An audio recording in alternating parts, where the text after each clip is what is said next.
अत्यधिक महत्वाकांक्षी होना ठीक नहीं होता। हो सकता है कि मेरी ये बात आपको अटपटी लगे, लेकिन कम से कम मैं अपने ज्योतिषीय अनुभव के आधार पर तो ऐसा ही कहूंगा। क्योंकि व्यक्ति जब जरूरत से ज्यादा महत्वाकांक्षी हो जाता है तो उसके भीतर का सुकून खोने लग जाता है और धीरे धीरे वो व्यक्ति बेचैनी की ओर बढ़ता जाता है। और एक समय ऐसा आता है जब वह भयंकर बेचैन हो जाता है। ध्यान रहे, यहां पर मैं भयंकर शब्द प्रयोग कर रहा हूं, तो भयंकर का मतलब यहां भयंकर से ही लिया जाए।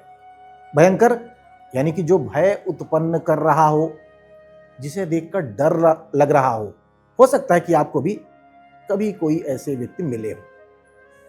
नमस्कार, मैं हूं हनुमान मिश्र, आपका अपना ज्योतिषी व अंकशास्त्री, और आप देख रहे हैं एस्ट्रोसीज एआई।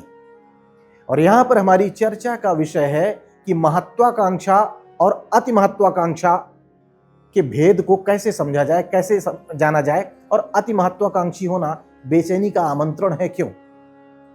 शायद आप भी अपने जीवन में किसी ऐसे व्यक्ति से मिले हों जो इतना महत्वाकांक्षी हो कि उसकी बातें सुनकर आपको अजीब लगा हो, अटपटा लगा हो, या आपने यह भी सोचा हो कि भाई ऐसी महत्वाकांक्षा किस काम की।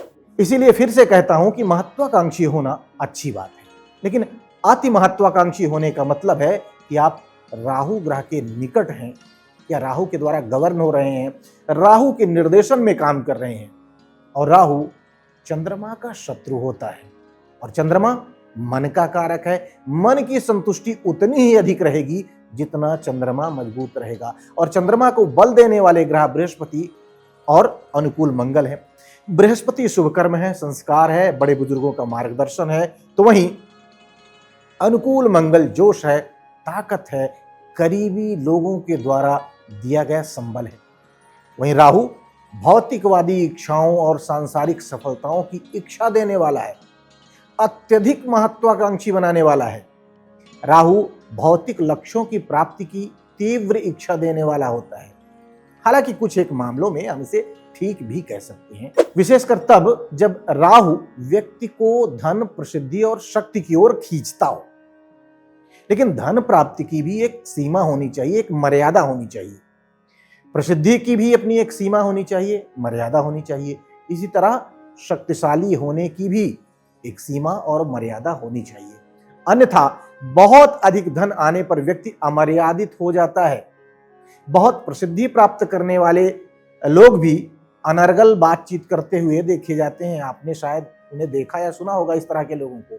इसी तरह बहुत ताकतवर होकर लोग अत्याचारी बनते हुए भी देखे गए हैं, सुने गए हैं। तो यहां महत्वाकांक्षी होना अच्छी बात है, लेकिन अति महत्वाकांक्षी होना अच्छी बात नहीं है। धन आए, लेकिन उतना ही आए जितने से आप संस्कारी और परोपकारी बने रह पाएं। वैसे तो विद्वान लोग कह गए हैं कि साईं इतना दीजिए जा मैं कुटुंब समाए, मैं भी भूखा ना रहूं साधु न भूखा जाए। अर्थात हे परमात्मा, हमें इतना धन देना जिससे मैं अपने घर परिवार को रक्षित, सुरक्षित या पालित पोषित कर सकूं, उस धन को घर परिवार में समाहित कर सकूं। इतना धन कि मैं भी भूखा ना रहूं, और यदि कोई अतिथि मेरे घर दरवाजे पर आ जाए तो वह भी भूखा ना जाए। सिर्फ इतना धन हमें चाहिए। तो मुझे लगता है कि इस वाले फार्मूले में शायद हम में से कोई भी फिट ना आए, हम में से किसी भी व्यक्ति का काम इससे ना चले। आधुनिक समय में शायद ऐसा कोई भी व्यक्ति नहीं मिलेगा जो केवल इतने धन की इच्छा करे कि बस मैं खा सकूं और मेरा मेहमान खा सके। लेकिन अगर कोई है, वास्तव में अगर कोई मिल भी जाए तो उसको मेरा प्रणाम है। अब मूल बात यह है कि धन आए और पर्याप्त आए, लेकिन उसकी भी एक लिमिट होनी चाहिए। क्योंकि लिमिट में होने का मतलब है कि वह धन शुभ ग्रहों के द्वारा दिया जा रहा है, अनुशासन प्रिय ग्रहों के द्वारा दिया गया है, और उसके दुष्प्रभाव या तो नहीं होंगे या बहुत कम मात्रा में होंगी। क्योंकि अकूत धन दिलाने वाला, अकूत धन की ओर आकर्षित करने में अक्सर राहु का हाथ होता है, जो अयोग्य व्यक्तियों को भी बहुत धन दिला देता है। यानी जितने धन के लायक वो व्यक्ति नहीं है, उतना धन उसे मिल जाता है।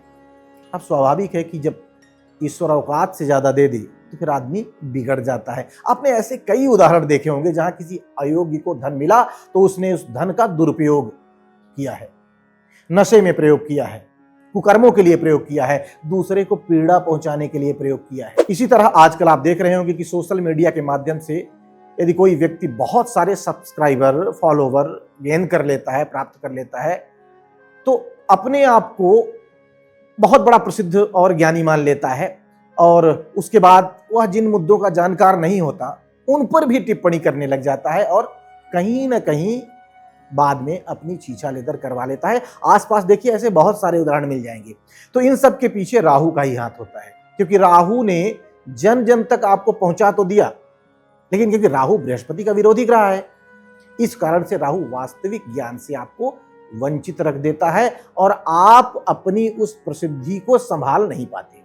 इसी तरह षड्यंत्रकारी राहु जगह जगह के षड्यंत्रकारियों से आपके संबंध और संपर्क बनवा देता है। फलस्वरूप आप ताकतवर होने का अनुभव करने लग जाते हैं कि मैं बहुत ताकतवर हो गया हूं, लेकिन अपनी ताकत का मिसयूज करना तो ठीक नहीं होता। अक्सर ऐसा लोग करने लग जाते हैं।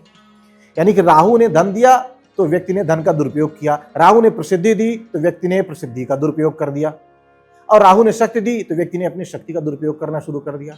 ऐसा अक्सर देखने को मिल जाता है, क्योंकि वास्तव में धन का जो कारक है वो बृहस्पति है।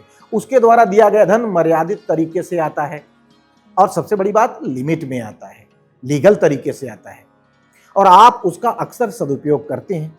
इसी तरह प्रसिद्धि का जो कारक ग्रह है वो मुख्य रूप से सूर्य है, और सूर्य उजाले का कारक है। तो दिन के उजाले में जो प्रसिद्धि अच्छे कर्मों से आपको मिलती है या जो कमाई आपकी होती है, उस कमाई गई प्रसिद्धि से, क्योंकि आप उसका मूल्य समझते हैं तो उसका आप सदुपयोग करते हैं। स्वाभाविक है कि आप उसका सदुपयोग करेंगे तो आपको कहीं ना कहीं सकारात्मक परिणाम कंटिन्यूअसली मिलते रहेंगे। इसी तरह शक्ति का कारक भी मुख्य रूप से सूर्य और मंगल को ही माना गया है। तो ऐसे में आप अपनी वास्तविक शक्ति का प्रयोग देश हित में करेंगे, समाज हित में करेंगे और आत्महित में करेंगे।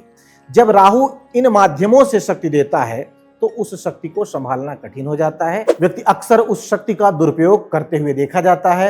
राहु भ्रम है, राहु माया है, राहु धोखा है। तो इस तरह से जो महत्वाकांक्षा है, यदि वह सूर्य के द्वारा दी जाती है, चंद्रमा के द्वारा दी जाती है, मंगल जैसे ग्रहों के द्वारा दी जाती है, बृहस्पति जैसे ग्रहों के द्वारा उसे पालित, पोषित और निर्देशित किया जाता है, तो निश्चित ही वह लिमिट में होती है, मर्यादा में होती है। सीमा या मर्यादा न केवल सूर्य की विषय वस्तु है, बल्कि शनि की भी मर्यादा विषय वस्तु मानी गई है। यानी शनि भी मर्यादा का समर्थन करता है, अर्थात न केवल शासन प्रशासन अपितु न्यायपालिका में भी लिमिटेशन का जो समर्थन है वो शनि के द्वारा मिल जाता है।